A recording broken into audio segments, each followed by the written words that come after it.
There are two things that I think a lot of us guitarists do when it comes to gear. And one of those is we kind of make buying decisions and playing decisions with our eyes. And then another thing is that we kind of lean on this nostalgia thing. And nostalgia has been a huge part of marketing for, as long as guitars have been around, basically. Like, certainly my whole life, like, people have talked about sort of certain eras of Gibson, certain eras of Fender as being like the golden era. And that's still basically what Gibson and Fender, I think, mostly kind of trade on, rather than what it is that they're putting out today. I heard Joe Bonamassa talk about this nostalgia factor being something that people are buying into. Today, I kind of wanted to ask the question, should everyone, at some point in their guitar playing life, own a Gibson Les Paul? This channel is supported by TrueFire. TrueFire is an online library of lessons from some of my favourite players. There's thousands of lessons on there. You can use the promo code JNC40 to get 40% off of any of their courses.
What's this? A big car.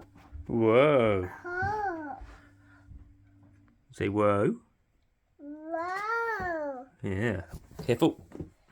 So my thoughts on this, I got to basically 33, I think, both me and David Beebe, so David would have been about 39 as well, 38, 39.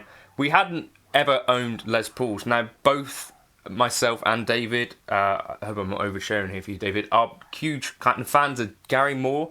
Gary Moore, I think, was my first guitar hero. It's still kind of amusing to me that I did a video on the Kirk Hammett Gibson signature that they put out like a year ago or so, and I kind of sort of made a joke in there about it being like firstly known as being Kirk's guitar, then Peter Green's guitar, and then some other guy called Gary. It's quite amusing to me that there are still people that don't get that Gary Moore might have been important either to my playing or to a guy from the UK in general. I think one of our most important guitar heroes.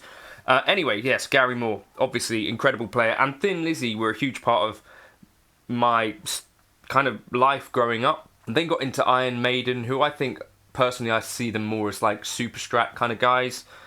Could be wrong on that, but I think Dave Murray was a Fender guy. Then Dream Theater, and this took me really to the Super Strat era, where I'd have been playing things like Ibanez RGs, moving through to Music Man Silhouettes and that sort of thing, before eventually coming out the other end of that and finding myself basically as like a Strat player for the longest time. And I think that's probably maybe what you guys if you think about what I'm playing most of the time, you know, you might think, you know, it's often a Strat, right? Yeah, so always felt like, as a kid, that I would end up playing a Les Paul, and then I played one, and I don't know if it was a particularly good example or anything. I played one in Manson's, and at the same time I played a PRS Custom 22 or 24, and it was at that point I kind of, in my head, sort of wrote a Gibson Les Paul out of the equation, because I was like, well, actually, this PRS right now suits me. So it was a long time after that I never really played a Les Paul at all, and it's just kind of an interesting thing to me. I would say, I think, that a big part of why I was interested in Gibson Les Paul is for the iconic nature of the guitar, and for that reason, for the nostalgia factor, and for the feeling like you're tapping into a vein of rock, you know, music, history, all that sort of stuff. I think for that reason, if that's why you're buying a Les Paul, it is probably important for it to say Gibson on the headstock. However, I do think there are probably, in my opinion, plenty of other options out there that are just as good as a Gibson, but don't have that same nostalgia factor. I think of someone like Maybach, who make really decent guitars and very fairly priced. I think of Eastman, who I think stretch it a little bit further, where actually the shape and the headstock are a bit different, and therefore I think don't necessarily hit those same nostalgia factors.